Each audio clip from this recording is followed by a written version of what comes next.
So hello friends, हमने actual में आज जो है कैलोरीमेट्री का सेकंड पार्ट स्टार्ट करना है।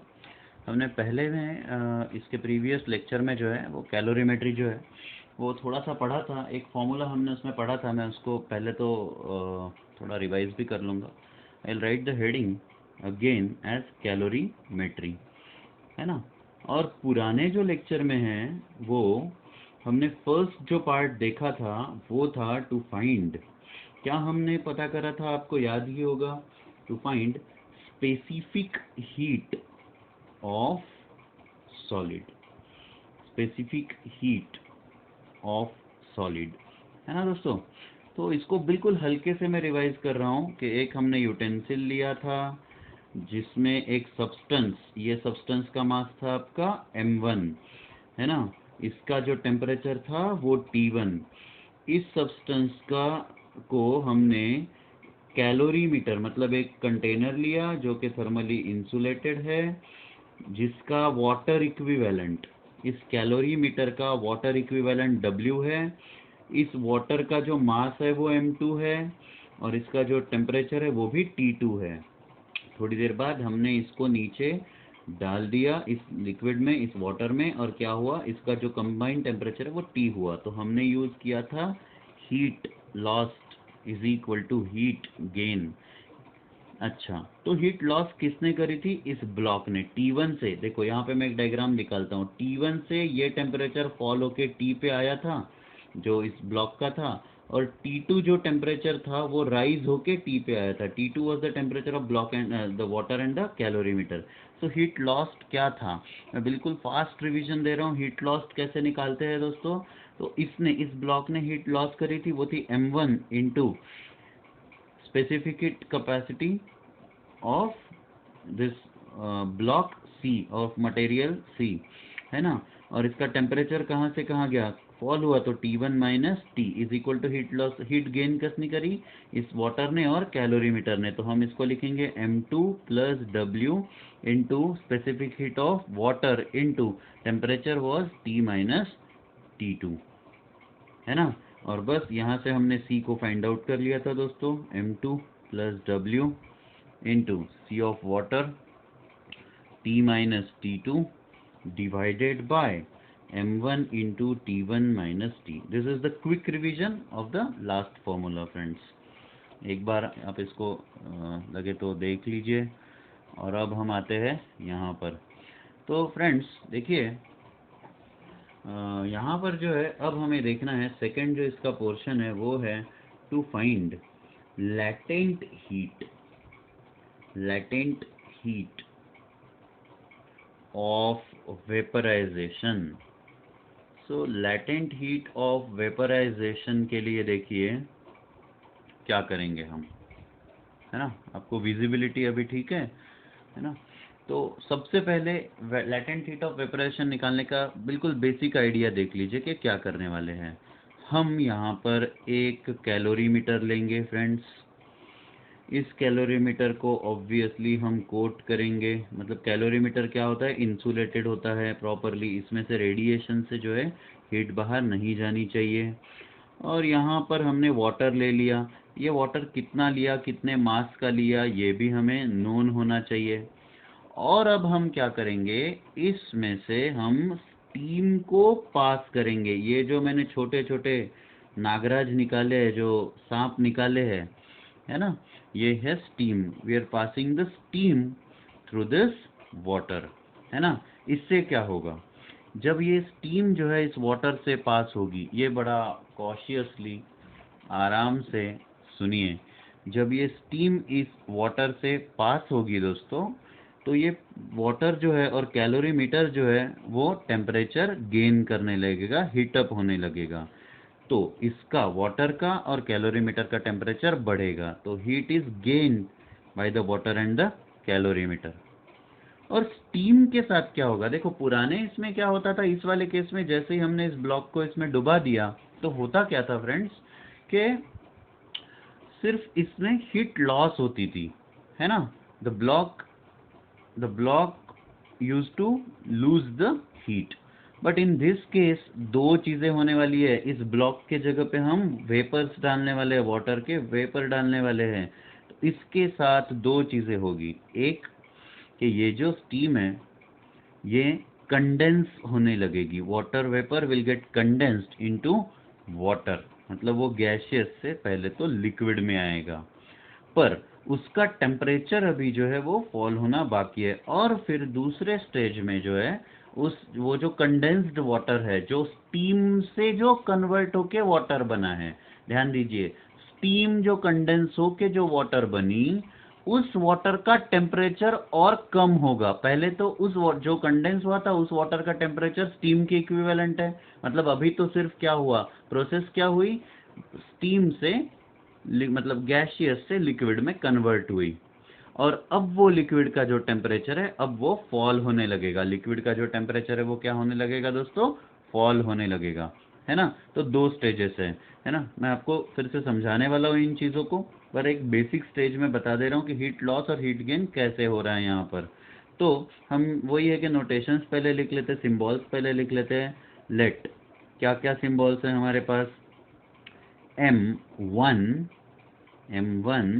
be the mass of vapor, water vapor, है ना, passed through what, इसको किस में से पास करने वाले हैं हम, वाटर एंड, है ना, वाटर केप्ट इन कैलोरीमीटर। ये जो पानी है वो किस में रखा है, कैलोरीमीटर में।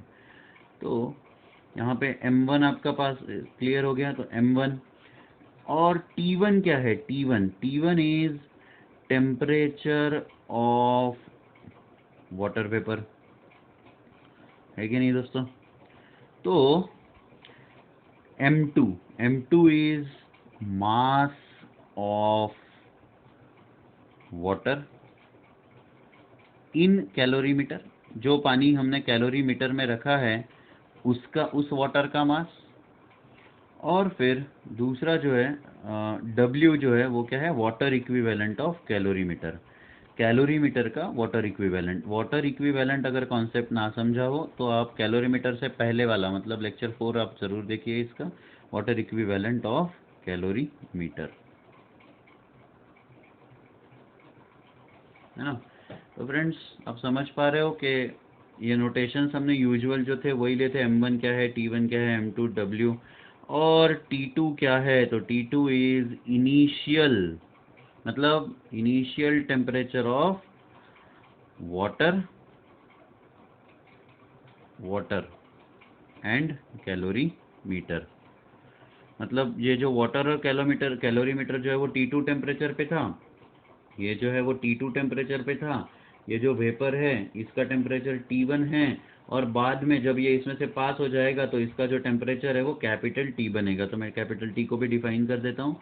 Capital T is final temperature, किसका, तो सबका फाइनल टेम्परेचर, सबका, है ना।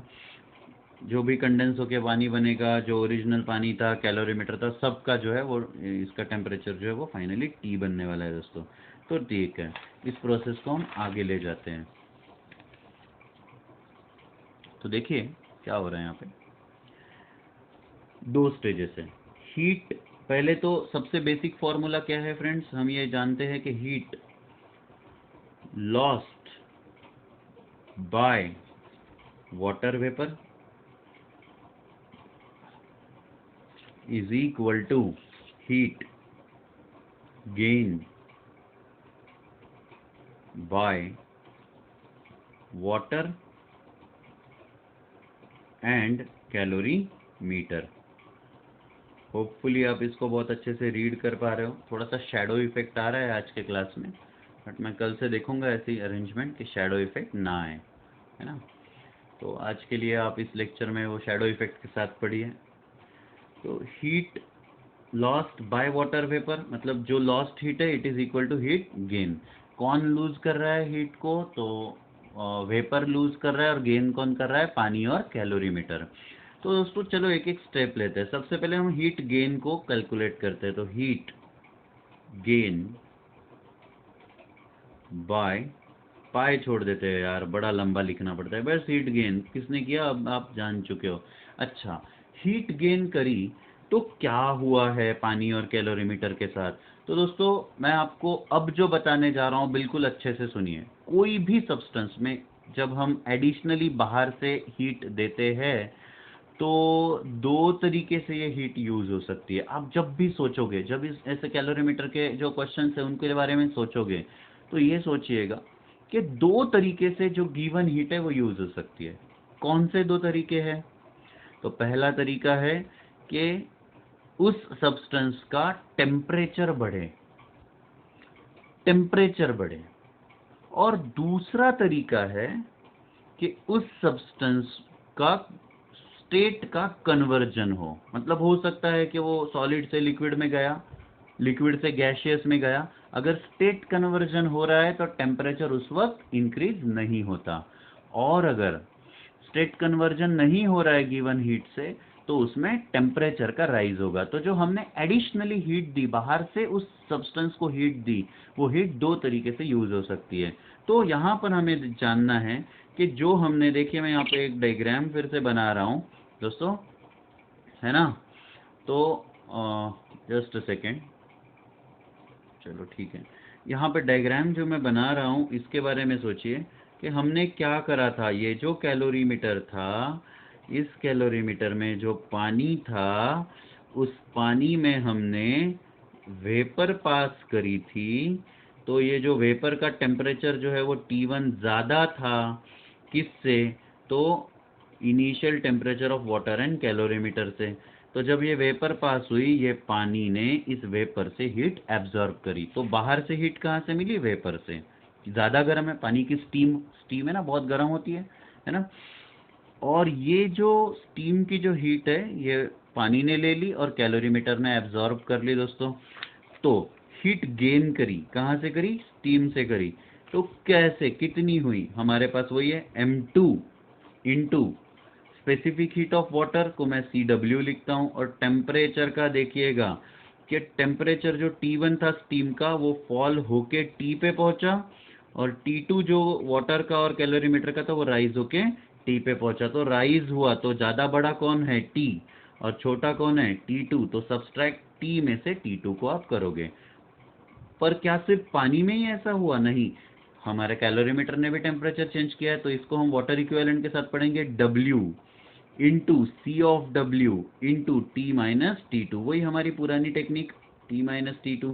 तो इसको हम कॉमन ले लेते हैं, M2 प्लस W, मतलब mass of water plus water equivalent of calorimeter, into C of W into T minus T2। दोस्तों ये है आपका हीट गेन, किसने करी? पानी और कैलोरीमीटर ने। ठीक है, अब हम देख लेते हैं कि हीट लॉस यहाँ बहुत ज़रूरी है। लैटेंट हीट ऑफ जब हम ये निकालते हैं तो हीट लॉस जो है वो उसके दो तरीके हैं। कौन से कौन से? हीट लॉस के दो तरीके। पहला पहला जब वेपर कौन हीट लॉस करेगा? मैं यहाँ पर लिख देता हूँ, बाय वाटर वेपर या स्टीम जो है वो आपकी हीट लॉस कर रही है, या है ना, खुद की हीट लॉस कर रही है। तो हीट लॉस के दो तरीके कौन से है दोस्तों? पहला कौन सा तरीका है? तो हीट जो लॉस हुई उसमें पहले तो ये जो स्टीम है, steam is condensed into water. जो स्टीम है वो कंडेंस होके वाटर में कन्वर्ट होगी। सबसे पहला तरीका, स्टीम कंडेंस होके क्या हुआ? वाटर में कन्वर्ट हुआ। और फिर दूसरा है कि temperature of condensed water, condense water का जब जब जस्ट कंडेंस हुआ, स्टीम कंडेंस हो गई, पानी में कन्वर्ट हो गई, और तब उसका टेम्परेचर कितना था? तो क्योंकि वो गैस से लिक्विड में कन्वर्ट हो रहा था, गैसियस स्टेट से लिक्विड में कन्वर्ट हो रहा था, तो उसका टेम्परेचर जो है वो सेम रहा। मैंने पहले ही बताया कि जब भी स्टेट कन्वर्जन होता है टेम्परेचर में चेंज नहीं होता। तो जितनी भी स्टीम जो है वो कन्वर्ट हुई थी पानी में, उसका टेम्परेचर अभी कितना है? उसका टेम्परेचर अभी T1 ही है। जो स्टीम का टेम्परेचर है वही टेम्परेचर अभी कंडेंस्ड वाटर का है। तब इसका टेम्परेचर कितना रहा? मैं यहाँ पे लिख देता हूँ, टेम्परेचर उस वक्त उसका T1 है। अब ये T1 जो है वो कन्वर्ट होके किस में जाएगा, T में जाने वाला है, मतलब कम होने वाला है। तो temperature of condensed steam decreases, और वो डिक्रीज होके कितना हुआ, T हुआ, है ना। आप समझे, स्टीम के साथ दो किस्से हुए हैं। स्टीम पहले तो कंडेंस होके वाटर में बनी, पर जब वो वाटर में कन्वर्ट हुई तो उसका टेम्परेचर उतना ही रहा जितना कि स्टीम का है, और फिर उस टेम्परेचर को कम करते हुए T पे लाया गया, जो कि पानी और कैलोरीमीटर का फाइनल टेम्परेचर बना था, है ना। तो यहाँ पे जो है हीट लॉस दो तरीके से हुई। तो दोस्तों देखो, हीट लॉस, मैं आपको फॉर्मूला में फिर एक बार इसको डाल रहा हूँ। Heat loss is equal to, है ना, पहला heat is condensed into water, तो कंडेंसेशन जब स्टेट चेंज हो रहा है तो हमारे पास लेटेंट हीट ऑफ फ्यूजन का फॉर्मूला होता है ना। तो क्या हुआ, कितना मास था स्टीम का, m1 into latent heat of fusion कितना है दोस्तों, L। हमने पहले ही कहा है लेटेंट हीट ऑफ फ्यूजन कितना है दोस्तों, L, है ना। और प्लस प्लस यहाँ पर फिर एक क्या होने वाला है, m1 into C of water into T2 minus, यहाँ पे टेम्परेचर देखिए T माइनस T2 होने वाला है दोस्तों, है ना। नहीं, टेम्परेचर किसका ज़्यादा था, T1 से T आया था, तो T1 माइनस T। यहाँ ये ध्यान देखिए, स्टीम का टेम्परेचर T था, T1 था, और वो फॉल होके T पे आया, तो ज़्यादा T1 है कम T है, तो T1 माइनस T। और क्योंकि ये जो फॉर्मूला हमारा हीट लॉस है ना, heat lost is equal to heat gain वाला, जब हम फॉर्मूले पे आएंगे अब हम दोनों को कंपेयर कर लेंगे। तो हीट गेन कितनी हुई थी आपकी, m2 plus W into C of water into T minus T2। अरे बहुत अच्छे, यहाँ पर m1 into L plus m1 into C of water, क्योंकि स्टीम तो एक तरीके से वाटर का एक पार्ट है, तो T1 माइनस टी, है क्या नहीं। और हमें L निकालना है। देखिए कितना आसान हुआ है क्वेश्चन। अब बस आप ना कभी फॉर्मूला याद मत करिएगा इसका, आप क्या करोगे, सिंपली इसको हर बार सिंप्लीफाई करोगे, ये heat lost is equal to heat gain वाले तरीके से, है ना। इसको कभी हम याद नहीं करने वाले दोस्तों। गाइज, गर्ल्स टू इंक्लूडेड, मतलब गर्ल्स बुरा मत मानिए कि गाइज कहने के बाद उनको लगता है सर आप डिस्क्रिमिनेट कर रहे हो, हमारा नाम नहीं लिया, कोई दिक्कत नहीं। Girls and guys, please never ever rectify this formula. ये फॉर्मूले को हमें रटना कभी नहीं है, हमें तो सिंपल एक चीज लगानी है, heat lost is equal to heat gain. किसने किसने हीट लॉस करी, कितनी करी, किस तरीके से करी, फिर हीट गेन कैसे हुआ, किसने किया। यहाँ पे मैं फिर एक बार रिवाइज कर देता हूँ पूरी चीज़ें।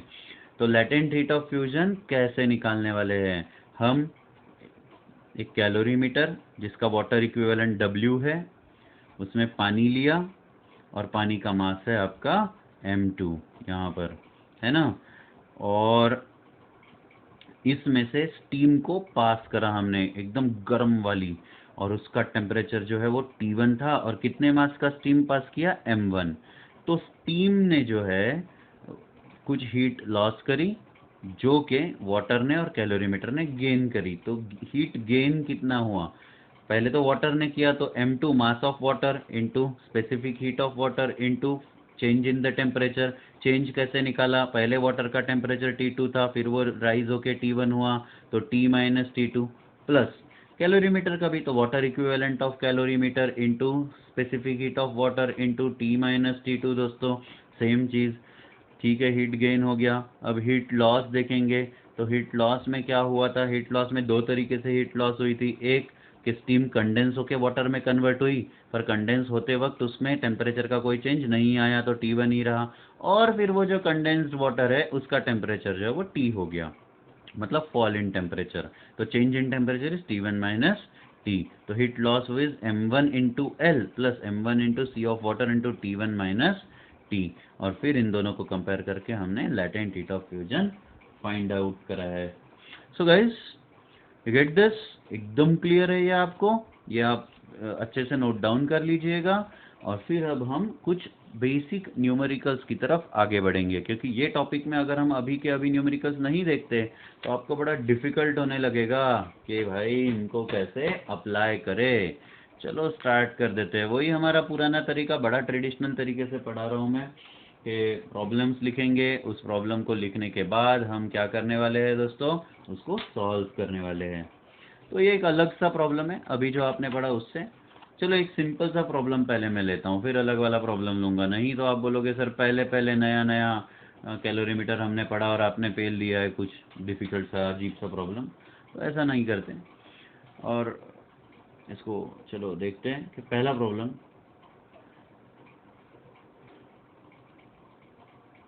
ए क्वेश्चन को लिखते हैं। A specific heat of metal जो है, specific heat of metal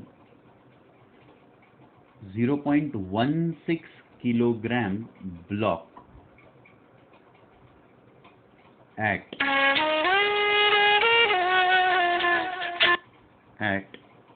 210 degree Celsius is dropped in a copper calorimeter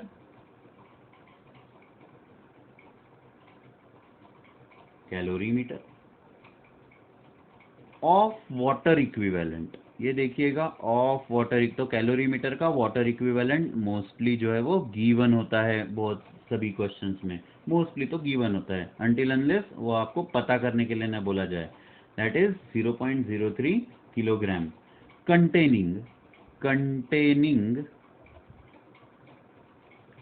0.12 kilogram of water. तो दोस्तों आपने देखा कि यहाँ पे जो है कितना पानी कैलोरीमीटर में है, 0.012 किलोग्राम ऑफ वाटर एट, और इसका जो इनिशियल टेम्परेचर है वो 30 डिग्री सेल्सियस है। तो the final temperature of mixture, ये भी गिवन है, बड़ा सिंपल सादा फॉर्मूला है, इज 48 डिग्री सेल्सियस। कैलकुलेट, हमें क्या कैलकुलेट करना है, calculate specific heat of metal, specific heat of metal, है ना।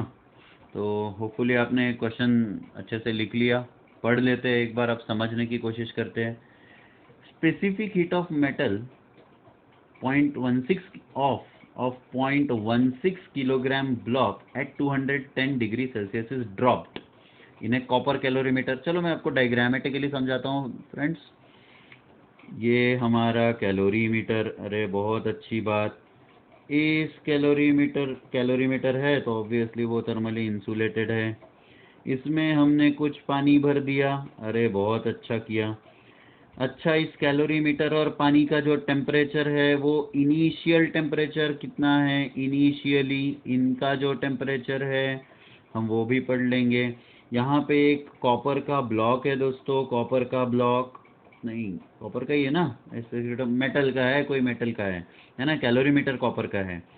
और इसका जो वजन है हम इसको क्या लेते थे, m1 लेते थे, 0.16 किलोग्राम। जो ब्लॉक को हम इंसर्ट करने वाले वो 0.16 किलोग्राम। कितने टेम्परेचर पे दोस्तों, तो T1 टेम्परेचर हम लेते हैं 210 degree Celsius is dropped in. अब इसको हम इसमें ड्रॉप करेंगे थोड़ी देर बाद, है ना, ऐसे दिखेगा वो ड्रॉप करने के बाद। तो और किस में ड्रॉप करेंगे, इस drop in a copper calorimeter of water equivalent 0.03 kilogram. तो दोस्तों नोट कर लीजिए, वाटर इक्विवेलेंट है हमारा 0.03 किलोग्राम। बड़ी अच्छे से ना ये सब नोट करते हुए आइए। कंटेनिंग 0.12 किलोग्राम ऑफ वाटर, तो मास ऑफ वाटर जो है हम m2 लेते थे, 0.12 किलोग्राम मास ऑफ वाटर। और इसका टेम्परेचर हम क्या लेते हैं, T2, तो इनिशियली 30 डिग्री सेल्सियस पे है। अब आप ना बड़े लॉजिकली सोचिए, आराम से बिल्कुल हल्के से सोचिए, ये ज़्यादा गर्म है, कितने टेम्परेचर 210, अरे भाई बहुत गर्म हुआ, हाथ लगा के देख लो। पानी कितने पे है 30 पे। इस ब्लॉक को पानी में डालोगे तो क्या होगा, कॉपर ये जो मेटल ब्लॉक है उसकी हीट पानी में और कैलोरीमीटर में चली जाएगी, है ना। तो ये जो ब्लॉक है वो हीट को लॉस करेगा और पानी और कैलोरीमीटर हीट को गेन करेगा। बस समझ में आ गया आपको कि हीट लॉस कहाँ से होगी, ये ज़्यादा टेम्परेचर पे इसको पानी में डाल दिया तो इसकी हीट लॉस होगी, पानी और कैलोरीमीटर हीट गेन करेगा। तो देख लेना कि कैसे करने वाले हैं। और फाइनली जो फाइनल टेम्परेचर है वो क्या होने वाला है दोस्तों, फाइनल टेम्परेचर, अरे बहुत बढ़िया, वो हमें गिवन है 48 डिग्री सेल्सियस। तो ब्लॉक का जो मेटल ब्लॉक का टेम्परेचर है वो 210 से गिर के, देखो अब मैं टेम्परेचर ले रहा हूँ T1, यहाँ नोट कर लो T1 210 डिग्री सेल्सियस। किसका टेम्परेचर, ब्लॉक का, मेटल ब्लॉक। अच्छा, फॉल होके कितने पे आएगा, T पे आएगा। कितना है, 48 डिग्री सेल्सियस है। और फिर T2 टेम्परेचर किसका है, T2 टेम्परेचर है पानी और कैलोरीमीटर का, भाई कितना है 30 डिग्री सेल्सियस। कितने पे जाएगा, रेज होके 48 पे जाएगा। तो हीट लॉस कौन करेगा दोस्तों, हमारा तो फॉर्मूला है ही हीट लॉस हीट गेन। अरे बहुत अच्छा, आपको याद है, बहुत है ना। तो heat lost is equal to heat gain. तो हीट गेन, दोस्तों बताइए हीट लॉस किसने करी, हीट लॉस करी मेटल ब्लॉक ने, बाय मेटल ब्लॉक। लिख देता हूं मैं यहाँ पे एक बार। और कितनी करी, वही हमारा तरीका, mass of metal block m1 into specific heat of metal block, जो हमें पता करना है, ये तो वैल्यू है ना जो हमें फाइंड आउट करनी थी, इंटू टेम्परेचर चेंज कितना आया, टेम्परेचर चेंज T1 से T पे गया तो T1 माइनस T। अरे बहुत अच्छे, आप तो होशियार हो रहे हो, आपको आ रहा है ना। 0.16 इंटू, ऐसे ना मैं मेरे छोटे बच्चों को बोलता हूँ तो आप इतना खुश मत हो रही है, कुछ नहीं आ रहा है अभी आपको। सी तो हमें पता करना है, और T1 जो है वो है आपका 210 माइनस 48। और कैलकुलेशन आप बता दीजिए क्या होगा, आपको पता है सब्सट्रैक्शन का कैलकुलेशन मेरा कितना पक्का है, आप जानते हो कि सब्सट्रैक्शन में कितने स्ट्रांगली करता हूँ। तो आप ही बता दीजिए कि कितना हुआ भाई टेम्परेचर। तो ये हुआ आपका, चलो यार कर लेना, मैं नहीं कर रहा हूँ, है ना। और फिर हीट गेन कौन करेगा, हीट, दोस्तों दिख रहा है ना आपको, heat gain by water and calorimeter. यार बड़ा गाना गाने का मन कर रहा है, आप भी गा दीजिए साथ में, बट मेरी आवाज़ बहुत ख़राब है। तो आप ही गाइए अपने घर पे बैठ के, जब माँ बाप बेलना लेके आ जाएंगे ना पीछे से सर ठोकने के लिए, तब मेरा नाम मत बताना कि मैंने गाने के लिए कहा था। तो heat gain by water and calorimeter क्या है, heat gain by water M2 plus W into C of water into T minus T2। अच्छा कहाँ से लिया, तो किसने किसने हीट गेन करी थी, पानी ने और कैलोरीमीटर ने, तो M2 मास ऑफ वाटर, और वाटर इक्विवेलेंट W है। अच्छा कहाँ से कहाँ टेम्परेचर गया, T2 से T गया, तो बड़ा कौन हुआ, T, तो हमने किया T माइनस T2।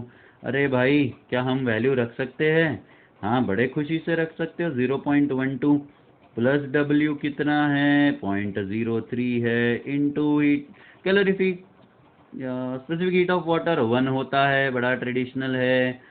पर अरे अरे अरे अरे अरे, रुको रुको रुको रुको रुको, क्या हम इसमें 1 रखें, नहीं, हम इसकी गलती नहीं करेंगे। मैं इसको फिलहाल सी लिख देता हूं दोस्तों, और सी की वैल्यू, सी ऑफ वाटर बताऊंगा कि 1 क्यों नहीं रखी, जब हम जानते हैं कि calorific specific heat of water 1 है, क्यों नहीं रखा। पहले लिख देते 48 माइनस 30 डिग्री सेल्सियस। तो सी ऑफ वाटर हम इसमें कितना रखने वाले हैं, देखिए सी ऑफ वाटर जो है, calorie specific heat of water जो है वो 1 कैलोरी पर ग्राम पर डिग्री सेल्सियस होती है। क्या ये SI में है ना, दिस वैल्यू इन CGS। और हमने किलोग्राम में ली चीजें, हमने, है ना, इस वजह से अब हम ये वाला यूनिट नहीं यूज कर सकते। तो इन एसआई सिस्टम, अरे भैया in SI system C of water हुआ 1, कैलोरी को कितना कन्वर्जन होता है 4.2 इनटू ये हो गया आपका जूल डिवाइडेड बाय ग्राम, तो किलोग्राम को कन्वर्ट करना है तो इनटू 10⁻³ और फिर डिग्री सेल्सियस करना होगा। तो ये 10⁻³ इसको आप ऊपर ले आओगे तो ये हो जाएगा 4200 जूल पर किलोग्राम पर डिग्री सेल्सियस, और फिर आप वो वैल्यू रख दोगे। समझ में आया आपको? तो हीट गेन की वैल्यूज आप कैसे रखोगे, देखिए यहाँ पे हमने ये 0.12 प्लस 0.03 लिखा था तो 0.15 हो गया, इनटू सी ऑफ डब्ल्यू की वैल्यू मैं लिखने जा रहा हूँ, ये हो गया 0. कितना हुआ था 12 प्लस 15 इंटू 4200 इंटू, अच्छा टेम्परेचर डिफरेंस 48 माइनस 30 कितना हुआ दोस्तों 12। अरे यार ये कैलकुलेशंस ना आप कर लीजिएगा। और फिर हम जानते हैं अच्छे से कि heat lost is equal to heat gain. अरे भैया देख लो क्या हुआ, इक्वेशन क्या हुआ, हीट लॉस का इक्वेशन था 0.16 into C into 210 minus 48, 0.16 into C into 210 minus 48 is equal to 0.15 into 4200 into 12। Calculation करके मुझे सी की वैल्यू आप बताओगे। कैलकुलेशन आपका पार्ट हुआ, मेरा बिल्कुल नहीं। क्या बात है, मज़ा आ गया। एक क्वेश्चन है ना, और आपको समझ में आ गया होगा कि कैलोरीमीटर के प्रॉब्लम्स आसान है। चलो और एक क्वेश्चन ले लेते हैं, थोड़ा सा अलग है पर ले ही लेते हैं। लिख दूं? इट टेक्स, थोड़ा सा यार विजन क्लैरिटी आने दो। हाँ आ रहा है क्या? ये कैमरा ऑटोमेटिक एडजस्ट कर रहा है, मैं कुछ नहीं कर रहा हूँ। इट टेक्स, यार आजा, अभी भी वो सेट नहीं हुआ। कैसा कैमरा है मेरा? इट टेक्स, अरे नहीं हो रहा है। It takes 15 minutes to raise certain amount of water from 0 degree Celsius to boiling point। दोस्तों बॉइलिंग पॉइंट पे, 0 से बॉइलिंग पॉइंट मतलब क्या हुआ, ये मेल्टिंग पॉइंट से बॉइलिंग पॉइंट मतलब 0 से 100 चेंज हुआ, है ना। हमें तो वैल्यू पता चल गई, पर किसको यूज करके? Using an electric heater. किसको यूज किया हमने इसके लिए? इलेक्ट्रिक हीटर को यूज किया। फिर after this 1 hour and 20 minutes are required, so after this 1 hour and 20 minutes are required, बहुत अच्छा। In the same conditions to convert all the water into vapor are required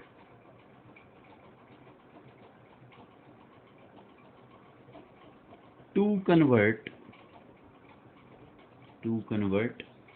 all water into vapor if क्या क्या given है? Specific heat of water हमको given है सी of water 1 calorie पर ग्राम पर degree Celsius. Calculate, क्या कैलकुलेट करना है? Calculate latent heat of vaporization of water, है ना। तो एक बार क्वेश्चन को पढ़ लेते हैं। क्या कर रहा है उसने। चलो ये शीट हमारे पास है ही अलग से, तो हम अलग से सॉल्व कर लेंगे। आपको क्वेश्चन दिख रहा है? It takes 15 minutes to raise a certain amount of water from 0 degree to boiling point using electric heater, है ना। After this 1 hour and 20 minutes are required to convert दो बार हो गया, are required to convert all water into vapor. If specific heat of water is given 1, calculate latent heat of vaporization of water. चलो कैसे solve करें। सोचिए कि एक heater को पानी को गर्म करने के लिए 15 मिनट लगता है और फिर उसे बॉईल करने के लिए 1 घंटा 20 मिनट, मतलब 60 मिनट्स प्लस 20 80 मिनट्स लगता है। तो पहले टेम्परेचर रेज करने के लिए हम क्या टेक्निक यूज करते हैं, तो हम यहाँ पे एक काम कर लेंगे, let m be the mass of water, जो कुछ है, मास ऑफ वाटर कितना है हम नहीं जानते, गिवन नहीं है, और लेट Q क्या है, Q be the heat produced, ये बड़ा इंपॉर्टेंट है, heat produced by heater in 1 minute, in 1 minute, 1 minute में ये Q amount of heat generate करता है ये हीटर जो हमने यूज करा।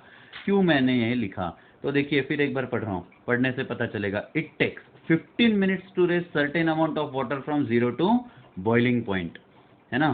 तो 0 टू बॉइलिंग पॉइंट के लिए 15 मिनट्स लगता है, तो हम क्या बोलेंगे, अमाउंट ऑफ हीट कितनी लगी उसे, है ना, to raise temperature from 0 to 100 degree, है ना। 0 टू बॉइलिंग मतलब 0 टू 100 कितनी, तो Q जो है 1 मिनट में और 15 मिनट लग रहे तो 15 मिनट, तो Q into 15 calorie amount of heat इसको लगी है ना। और फिर हम देखेंगे कि इसी को हम दूसरे तरीके से कन्वर्ट कैसे कर सकते हैं। This can be also equal to mass of water m into specific heat of water C, और इनटू कितना टेम्परेचर चेंज हुआ दोस्तों, टेम्परेचर चेंज हुआ है 100 माइनस 0, ये भी तो हमारा तरीका है। और देयरफॉर हम इसको कंपेयर कर लेते हैं, Q into 15 is equal to M into 1, C कितना है पानी का 1 है, और इंटू 100, और इसीलिए मैं Q को कन्वर्ट करके लिखता हूँ 100 अपॉन 15 इंटू M। इसको आप इक्वेशन 1 करके लिख लीजिए, है ना। अब हम देखते हैं कि ये कितना क्या हुआ हमारा, कितना अमाउंट ऑफ वाटर या कितनी amount of energy temperature raise होने के लिए लगा। दूसरा क्या है, अब हमें जो टेम्परेचर, अब जब हीटर यूज करेंगे दूसरी बार, तो देखो क्वेश्चन को मैं सामने ला रहा हूँ। After this 1 hour and 20 minutes are required to convert all water into vapour, तो 1 घंटा 20 मिनट लगते हैं पूरा का पूरा पानी वेपर में कन्वर्ट करने के लिए, है ना। तो अब हम देखेंगे लेट कितना अमाउंट ऑफ, तो amount of heat required to convert water into vapor। तो देखिए दोस्तों ये कितना होगा, इक्वल टू, ये इक्वल बड़ा एकदम, ये 3 लाइन मिला के एक इक्वल है ना। तो कितना 80 मिनट्स लगे थे हमको, तो Q इंटू 80 मिनट्स, इतना तो हीट लगा ही था कन्वर्ट होने के लिए। और दूसरा एक इक्वल साइन हम लगा सकते हैं यहाँ पे, लेटेंट हीट ऑफ फ्यूजन, तो कितना मास ऑफ वाटर था, m mass of water into L। So latent heat of fusion आपको पता चला क्या हुआ है यहाँ पे, m इंटू L, तो Q इंटू 80 जो है प्लस m इंटू L, या sorry it is equal to m into L। So Q into 80 is equal to m into L।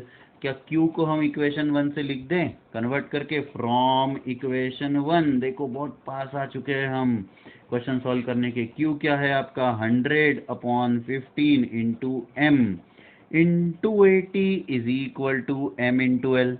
यहाँ पे M और M कैंसल्ड, L आप निकाल लीजिए, और फिर एक बार जो है आपको कैलकुलेशन का मौका मिलेगा मिस्टर पंकज मानेकर के तरफ से। आप कैलकुलेशन करिए और इसका आंसर बताइए।